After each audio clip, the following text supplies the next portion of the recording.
আলোচিত সমালোচিত বক্তা ও দাওয়াতে ইমানি বাংলাদেশের প্রতিষ্ঠাতা চেয়ারম্যান মুফতি মোহাম্মদ গিয়াসউদ্দিন আত্তাহিরির বিরুদ্ধে ডিজিটাল নিরাপত্তা আইনে মামলা দায়ের হয়েছে। সাইবার ট্রাইব্যুনালে মামলাটি দায়ের করেন ঢাকা আইনজীবী সমিতির সদস্য মোহাম্মদ ইব্রাহিম খলিল। টাকা নিয়ে মাহফিলে না আসায় গণধোলাই খেয়ে আটক তাহেরি। আজকে দেখলাম আমার পেজটারে হুবহুব কপি করছে, কইরাইটার মধ্যে লেখছে আমি নাকি বলে মাপ চাইছি, আমি নাকি বলে ক্ষমা চাইছি, আমি নাকি ভুল বুঝতে পারছি। হুন্ডে তোর আমার ব্যক্তিগত অ্যাটাক করবে কি? 22 বছর ধরে আমার জ্বালাইছ, আমি তাহিরি তোদের ডরে করে কোনায় বসে থাকি নাই। শেখ আহমদুল্লাহ নিজে আমাকে ভয়েস পাঠিয়েছেন, এখনো আমার কাছে সংরক্ষিত আছে।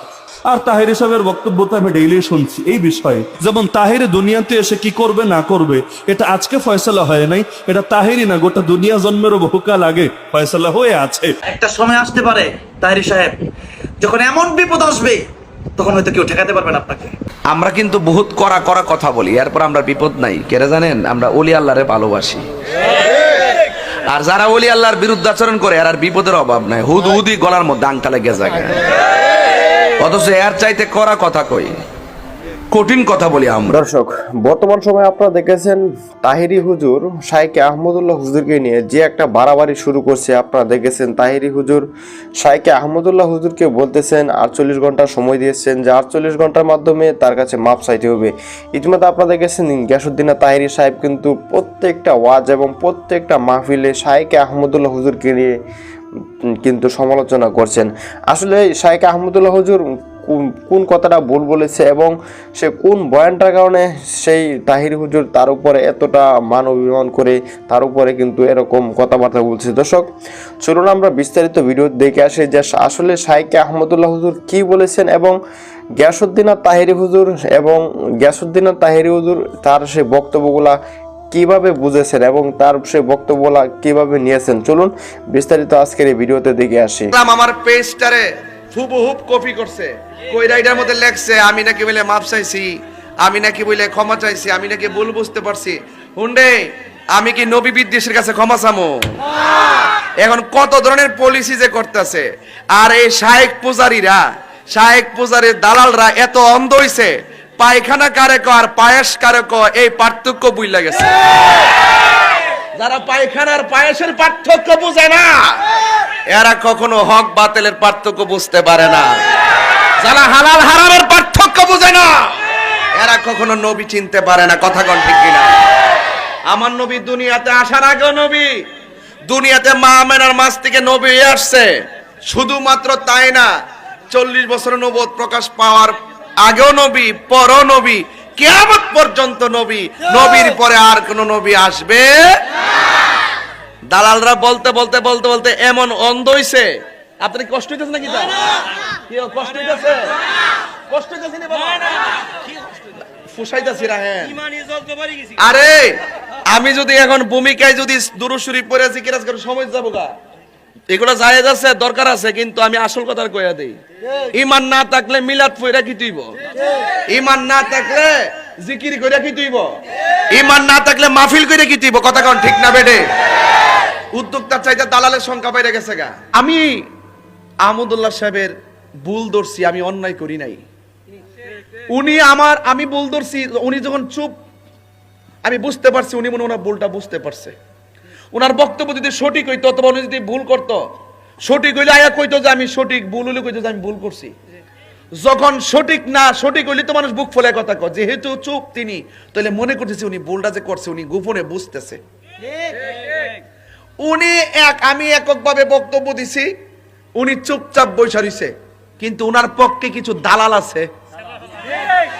এই দালাল গুলো আইসা একবার কয় এটা প্রশ্নকারীর বক্তব্য, আর একবার কয় এটা উনার নিজের বক্তব্য, একবার কয় উনারটা ঠিকই আছে, 40 বছর আগে নবী ছিল না, আরেকবার কয় নবী দুনিয়াতে আসার পরে 40 বছর পর্যন্ত কইতো মোহাম্মদ আব্দুল্লাহর বেটা মোহাম্মদ, নবীরকে নাকি কেউ রসুল বইরা ডাক দেয় নাই, নবী কইয়া ডাক দেয় নাই, এইরকম নাকি কোনো দলিল টলিল নাই।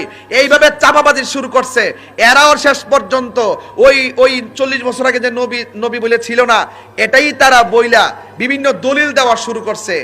আমি বলে যখন একের পরে এক বক্তব্য দেওয়া শুরু করছি, এখন কিছু অংশ চুপ হইছে, আবার কিছু অংশ দালালি করতেছে। এই সমস্ত দালালদের কারণেই একটা উত্তেজিত পরিবেশ সৃষ্টি হয়েছে। কথা কোন ঠিক না বেঠে? সুতরাং আপনাদের কাছে জানতাম চাই, নবী দুনিয়াতে আসার আগে নবী ছিল কিনা?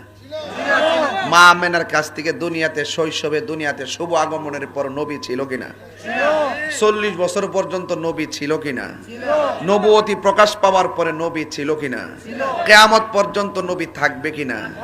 নবীর পরে কি আর নবী আসবে? এর চাইতে সুন্দর কথা কি আছে? আবার বড় বড় আলাপ করো আমার সাথে, সাবধান বইলা দিলাম, খুব সতর্ক। মামলা করলাম বলে একজনের বিরুদ্ধে, এখন কিন্তু 21 জন হয়েছে।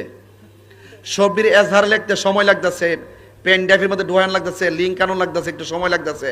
যেটা দালালি করছো তাড়াতাড়ি ফিরে আসো। আমার নবীকে দুনিয়াতে আসার আগে এবং পরে মাঝখানে 1 সেকেন্ডের জন্য অস্বীকার করার কোনো সুযোগ নাই। আমি আহমদুল্লাহ সাহেবের ভুল ধরছি, আমি অন্যায় করি নাই। আমি ভুল ধরছি, উনি যখন চুপ, আমি বুঝতে পারছি উনি মনে ওনার ভুলটা বুঝতে পারছে। ওনার বক্তব্য যদি সঠিক হইতো অথবা উনি যদি ভুল করতো, সঠিক হইলে আয়া কইতো যে আমি সঠিক, ভুল হইলে কইতো যে আমি ভুল করছি। যখন সঠিক হইলে তো মানুষ বুক ফলে কথা কয়, যেহেতু চুপ তিনি, তাহলে মনে করতেছি উনি ভুলটা যে করছে উনি গোপনে বুঝতেছে। আমি এককভাবে বক্তব্য দিছি, উনি চুপচাপ বৈশা রইছে, কিন্তু উনার পক্ষে কিছু দালাল আছে। এই দালাল গুলো আইসা একবার কয় এটা প্রশ্নকারীর বক্তব্য, আর একবার কয় এটা উনার নিজের বক্তব্য, একবার কয় উনারটা ঠিকই আছে, 40 বছর আগে নবী ছিল না, আরেকবার কয় নবী দুনিয়াতে আসার পরে 40 বছর পর্যন্ত কইতো মোহাম্মদ আব্দুল্লাহর বেটা মোহাম্মদ। নবীর কেন দালালরা দালালি করতে যায়া এমন কথা বলতেছে নবীরে নাকি নবী শুভ আগমন করার পর নবুয়ত 40 বছর নবুয়ত প্রকাশের আগে কোন মানুষ নাকি নবীজিকে রাসূলুল্লাহ বলতো না, নবী বলতো না। রাসূলুল্লাহ হিসাবে গণ্য হয়েছিলেন 5 বছর বয়সে, 10 বছর বয়সে না। তিনি রাসূলুল্লাহ হয়েছিলেন কত বছর বয়সে? 40 বছর বয়সে।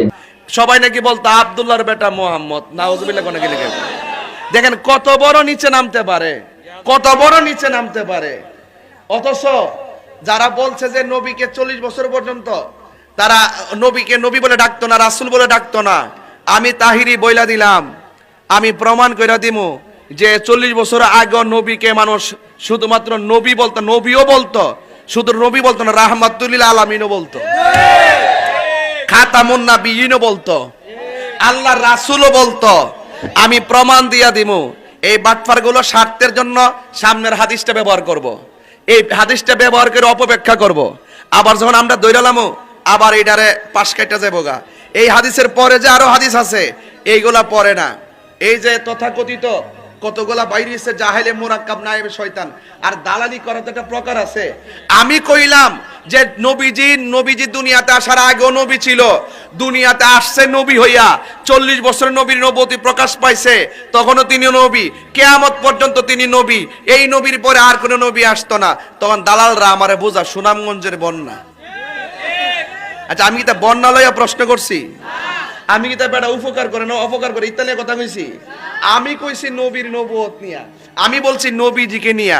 তারা আমার বুঝাইতেছে, তারা আমার আমি বাউল বক্তা, তারা আমার আমি বলে ফাউল বক্তা, তারা আমার আমার এলেম নাই কালাম নাই, এলেম নাই কালাম নাই, বেড়ার লগে বস না। বাবাই যে আলটিমেট দিছে 24 ঘন্টা, কি রে যে মামলাটা করছি না ওহনো, এইটাই তো তোরা ওহনো বুঝছস না বাবা। যখন দেখছি যে মামলাটা আসার লইয়া যামো, যাওয়ার সময় দিই যে 10 বর্ণটা দালাল বাইরে গেছে গা, ভাবলাম যে এটার একটা দিয়া লাভকে হিড়ে রেডো হয় দেই। অন এটা যত বাড়তেছে মামলাটার এজার তত বাড়তেছে, সবটির দইরা পেন ড্রাইভ কইরা লিংক। আমি কি তা বেটা উপকার করে না অপকার করে ইত্যাদি কথা কইছি? আমি কইছি নবীর নবুয়ত নিয়া, আমি বলছি নবীজিকে নিয়া। তারা আমার বুঝাইতেছে, তারা আমার আমি বাউল বক্তা, তারা আমার আমি বলে ফাউল বক্তা, তারা আমার আমার এলেম নাই কালাম নাই, এলেম নাই কালাম নাই, বেড়ার লগে বস না। বাবাই যে আলটিমেট দিছে 24 ঘন্টা, কি রে যে মামলাটা করছি না ওহনো, এইটাই তো তোরা ওহনো বুঝছস না বাবা। যখন দেখছি যে মামলাটা আসার লইয়া যামো, যাওয়ার সময় দিই যে 10 বর্ণটা দালাল বাইরে গেছে গা, ভাবলাম যে এটার একটা দিয়া লাভকে হিড়ে রেডো হয় দেই। অন এটা যত বাড়তেছে মামলাটার এজার তত বাড়তেছে, সবটির দইরা পেন ড্রাইভ কইরা লিংক আইন না। এই বেটা এই শাইখ ফজর আছে নাকি কি বানো? এই আমাদের ভাই সাহেব ঢেলে দাও, তারপরে কি আরও তার কি কি কথা আছে এগুলা আমার মনে পড়ছে না। এই সকল কথা বলে 2016 সালে ভাইরাল হবে, এটা আল্লাহ রাব্বুল আলামিনের কাছে লেখা ছিল যে হালত তার মুখ দিয়ে বের হবে এবং সে ভাইরাল হবে 2016 সালে। লেখা কবে? ওই কলম যেদিন আল্লাহ সৃষ্টি করে তকদির লিখছেন ওই দিন লেখা। তার মানে কি ওই দিন থেকেই ঢেলে দাও এই ব্যাপারে উনি বিখ্যাত? না, উনি বিখ্যাত 16 সাল থেকে। তোমার ঢেলে দেওয়া যেরকম আগে লেখা, কিন্তু তোমার এই প্রকাশ হলো ঠিক একই রকম রাসূলুল্লাহ সাল্লাল্লাহু আলাইহি ওয়াসাল্লামের এটা লেখা, কিন্তু আল্লাহ নবুয়তের প্রকাশ। আশরাফ আলীকে আপনার চোখে ধরা পড়ে না, কিন্তু হালে ধরা পড়ে। তখন বোঝা যায় এই চশমা ধান্দাবাজির চশমা, প্রতারণার চশমা, ঘৃণা ছড়ানোর চশমা, ঠিক কি না? একজন সুনামধন্য ব্যক্তিকে নিয়ে যে গালিগালাজ একটা শ্রেণী, তাদের যে বুঝের ভুল, এই ভুলকে বিভিন্ন ক্ষেত্রে।